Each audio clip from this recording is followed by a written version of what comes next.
Well, it's been a very hectic trip, packed full of meetings, but it was a good opportunity. We met both the leaders on the Palestinian side as well as on the Israeli side. And we were able to engage candidly, robustly, frankly, and both at very senior levels, as well, particularly on the Israeli side, reflecting the diversity of political opinion in Israeli society.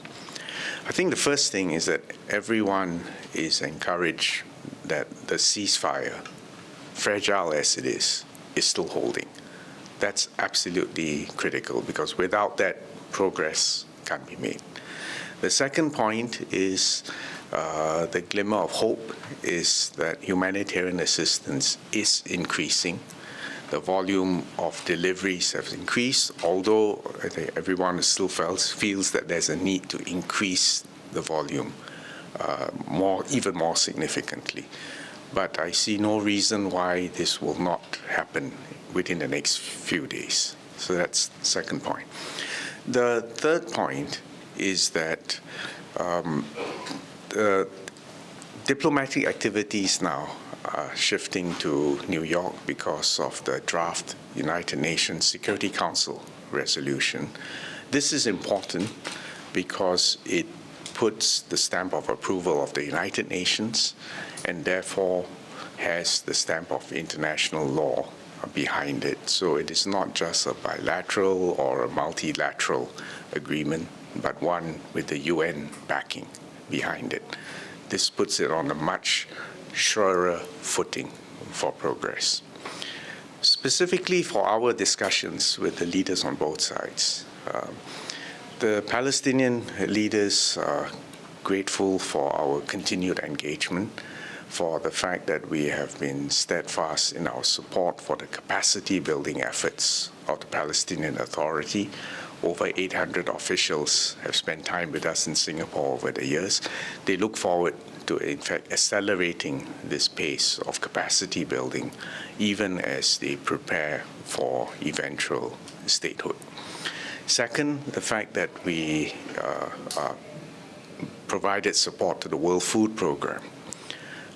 And this is over and above the repeated tranches of humanitarian assistance that Singaporeans have provided to the Palestinian civilians in Gaza over the past 2 years. First is they want me to say a big thank you to Singaporeans for our generosity. Second, we look forward to doing more in a customized and tailor-made fashion to provide assistance that meets the needs of civilians in Gaza. Longer term, there's going to be a need for enormous needs for reconstruction. And in our own small, modest way, we will look for opportunities for Singapore to contribute to reconstruction efforts. And of course, for the longer term, they look forward to eventual statehood of Palestine. And that means a negotiated two-state solution consistent with the UN Security Council resolutions. And in particular, what came across very clearly from the Palestinian leaders, which I conveyed to the Israelis, that there is a need for direct engagement and face-to-face negotiations, even as both Palestinian leaders and Israeli leaders contemplate the future. Because being stuck in these repeated cycles of violence is not productive. And as we have seen in the last 2 years, has horrendous consequences on human suffering and the lack of hope which people, and especially the younger generation in Palestine, need. So anyway, it was a good set of discussions in Palestine.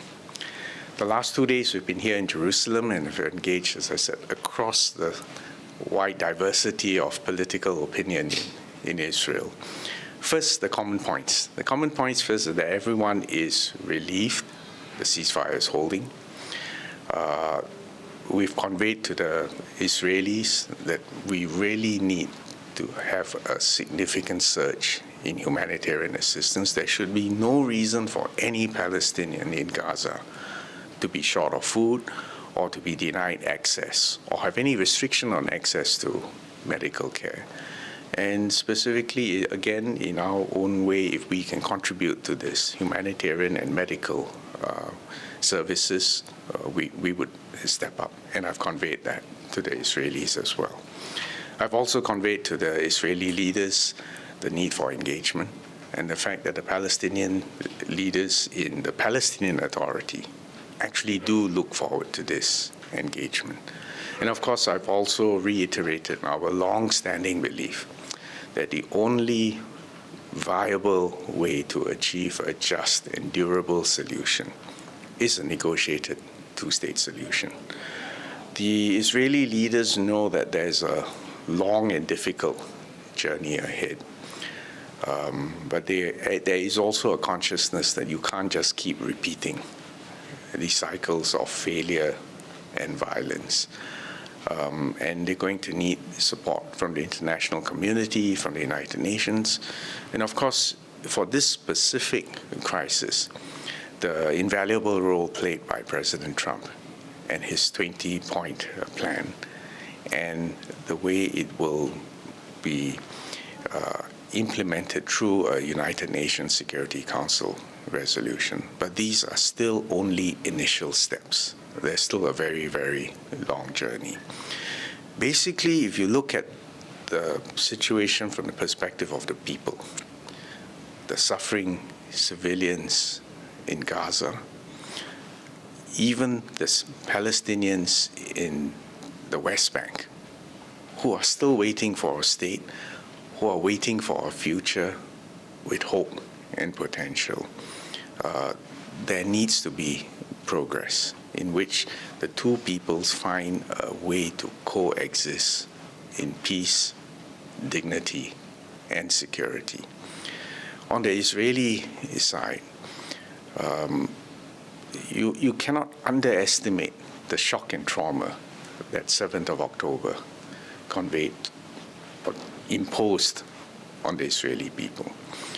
And it's not over yet. So their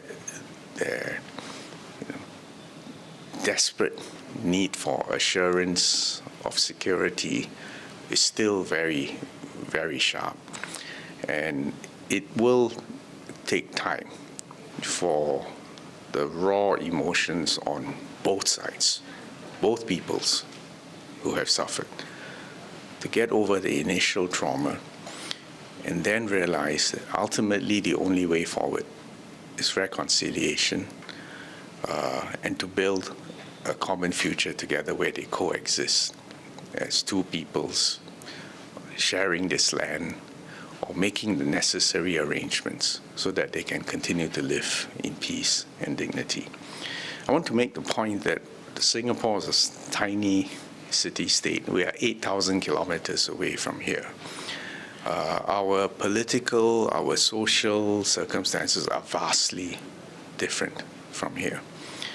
Nevertheless, the fact that we've had good relations with both sides for a long time, we have been successful in creating a cohesive, multiracial, multi-religious society where our diversity is a strength and not a source of division, where we've been able to achieve economic and social progress for everyone. Actually, it does serve as a beacon for the societies down here. But we should also be humble enough to understand that nothing we say or do will alter the course of history here. But to the extent that our deep engagement with both societies, Palestinian and Israeli, our support, our expression of humanitarian compassion, and every life that we can save, every livelihood that we can elevate is still a worthwhile exercise. And my fellow members of parliament who've been with me on this trip, I'm sure will echo this fact that we have been welcomed here by both sides, and they're grateful to Singaporeans for our support. And we depart with gratitude for what we have in Singapore and with hopes for the people of Palestine and Israel for a future defined by peace, dignity, and security.